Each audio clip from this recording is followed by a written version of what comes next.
Day 70. For many years, I avoided my negative emotions.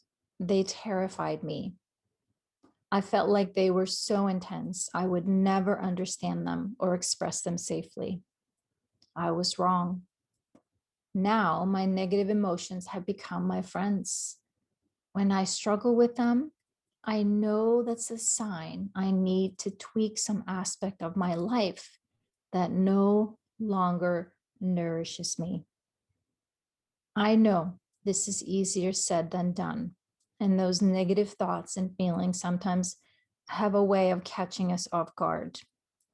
But the more we practice self-awareness and using our intention to learn about ourselves in place of being hard on ourselves, things do get easier. I used to be hard on myself for having hard feelings.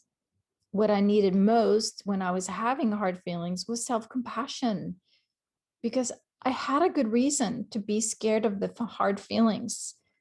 Growing up, I did not see anyone expressing their feelings in a healthy way. And the only person that I did see express anger was my stepfather. And when he got angry, someone got hurt. And I knew I did not want to be anything like him. And I made a vow to never express my anger because I was not going to hurt anyone. I could feel the hurt and anger inside, and I was terrified that if I just opened it up just a little bit and expressed it, that I would somehow lose control. Being in a support group with other survivors of trauma helped. And that was actually where I saw and learned how people could safely express their feelings in a way that was acceptable. That's also where I learned that to get my feelings out in a safe way was a very important part of the healing journey.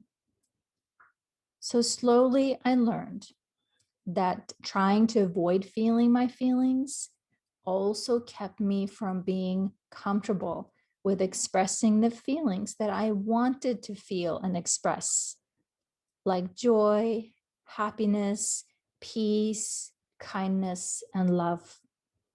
I didn't realize that by suppressing the hard feelings, it also suppressed my ability to express the good. That was what really motivated me to learn to become comfortable with my feelings.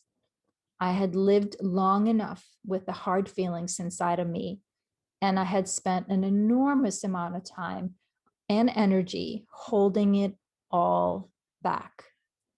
I was ready.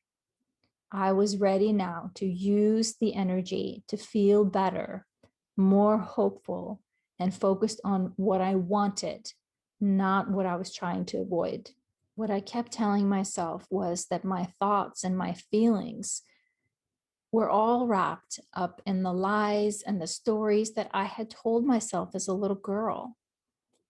The stories that I was never going to be good enough, not lovable, valuable, or worthy. And if people would find out about the terrible things that I had done, they would for sure turn away from me. But becoming aware of my thoughts and feelings slowly got easier. And as soon I was able to take responsibility for how I wanted to respond to them, not to blame someone else or myself, I slowly changed the ways I was talking to myself and feeding those negative thoughts. Before long, I felt safe feeling my hard feelings. Thanks for taking the time to listen today.